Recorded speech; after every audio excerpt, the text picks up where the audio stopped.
बात पर गंगदत्त का झगड़ा होता रहता था। वो अपनी बेवकूफी से कोई गलत काम करने लगता और कोई बुद्धिमान मेढक उसे रोकने की कोशिश करता तो मौका मिलते ही वो अपने पाले हुए गुंडे मेढकों से सलाह देने वाले मेढक की पिटाई करवा देता। कुएं के मेढक गंगदत्त के इस व्यवहार से बहुत गुस्से में थे। दरअसल गंगदत्त बोलती है और शेर भी बोलता है। ये सब बोलते हैं पंचतंत्र की कहानियों में।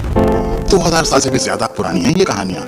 पंडित विष्णु शर्मा द्वारा लिखी ये कहानियां, पंचतंत्र की कहानियां, छोटी कहानियां बड़ी सीख। पंचतंत्र की कहानी झगड़ालू मेढक। एक कुएं में ढेर सारे मेढक रहते थे। मेढकों के राजा का नाम था गंगदत्त। वो बहुत झगड़ालू स्वभाव का था। आसपास 2-3 और कुएं थे जिनमें भी मेढक रहते थे। हर कुएं के मेढकों का अपना राजा था। हर राजा से किसी न किसी बात पर गंगदत्त का झगड़ा होता रहता था। वो अपनी बेवकूफी से कोई गलत काम करने लगता और कोई बुद्धिमान मेढक उसे रोकने की कोशिश करता तो मौका मिलते ही वो अपने पाले हुए गुंडे मेढकों से सलाह देने वाले मेढक की पिटाई करवा देता। कुएं के मेढक गंगदत्त के इस व्यवहार से बहुत गुस्से में थे। दरअसल गंगदत्त अपनी हर मुसीबत के लिए दूसरों को दोष देता रहता था। एक दिन गंगदत्त के पास के पड़ोसी मेढक राजा से खूब लड़ाई हुई, जमकर तू मैं हुई। गंगदत्त ने अपने कुएं में जाकर बाकी मेढकों को बताया कि पड़ोसी राजा ने उसका अपमान किया है और इस अपमान का बदला लेने के लिए उसने अपने मेढकों को पड़ोसी कुएं पर हमला करने को कहा। मगर सब जानते थे कि झगड़ा गंगदत्त ने ही शुरू किया होगा, इसलिए कुछ बुद्धिमान मेढकों ने एकजुट होकर एक स्वर में कहा, राजन, पड़ोसी कुएं में हमसे दोगुने मेढक हैं। वे स्वस्थ और हमसे ज्यादा ताकतवर हैं। हम ये लड़ाई नहीं लड़ेंगे। गंगदत्त सन रह गया और बुरी तरह से तिलमिला गया। मन ही मन उसने ठान ली कि इन गद्दारों को भी सबक सिखाना होगा। गंगदत्त ने अपने बेटों को बुलाकर भड़काया, बेटा, पड़ोसी राजा ने तुम्हारे पिता का घोर अपमान किया है। जाओ उस राजा के बेटों की ऐसी पिटाई करो कि वे पानी मांगने लग जाए। गंगदत्त के बेटे एक दूसरे का मुंह देखने लगे। आखिर बड़े बेटे ने कहा, पिताश्री, आपने कभी हमें टर्राने की इजाजत नहीं दी।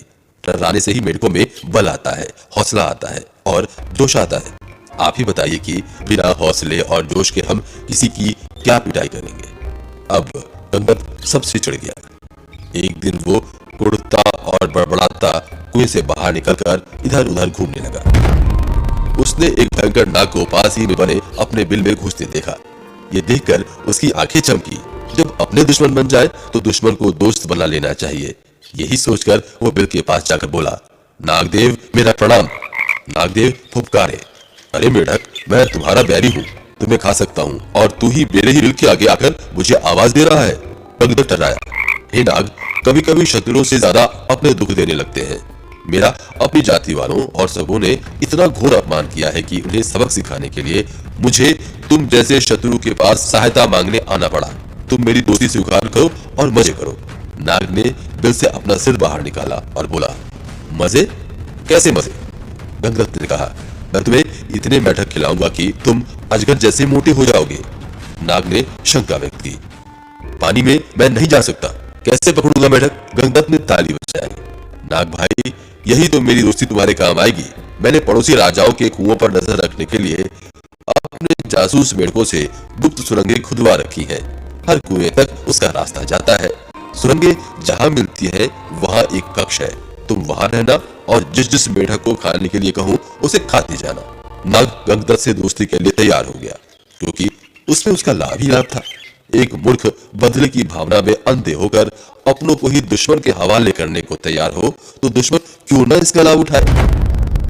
नाग गंगदत्त के साथ सुरंग कक्ष में जाकर बैठ गया। गंगदत्त ने पहले सारे पड़ोसी मेढक राजाओं और उनकी प्रजाओं को खाने के लिए कहा।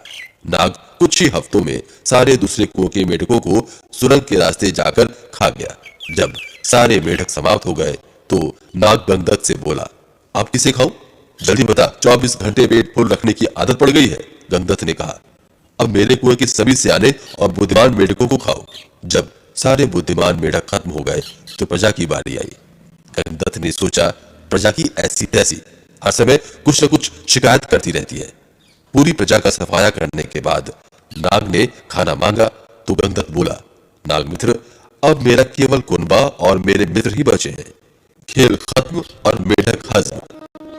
नाग ने फन फैलाया और फुफकारने लगा, मेढक, मैं अब कहीं नहीं जाने वाला। तू अब मेरे खाने का इंतजाम कर, वरना हिस्सा साफ। गंगदत्त की बोलती बंद हो गई। उसने नाग को अपने मित्र खिलाए, फिर उसके बेटे नाग के पेट में गए। गंगदत्त ने सोचा कि मैं और मेढकी जिंदा रहे तो बेटे और पैदा कर लेंगे। बेटे खाने के बाद नाग फुफकारा, और खाना कहाँ है? गंगदत्त ने डरकर मेढकी की ओर इशारा किया। गंगदत्त ने स्वयं के मन को समझाया, चलो बूढ़ी मेढकी से छुटकारा मिल गया, नई जवान मेढकी से विवाह कर नया संसार बसाऊंगा। मेढकी को खाने के बाद नाग ने मुंह फाड़ा। खाना।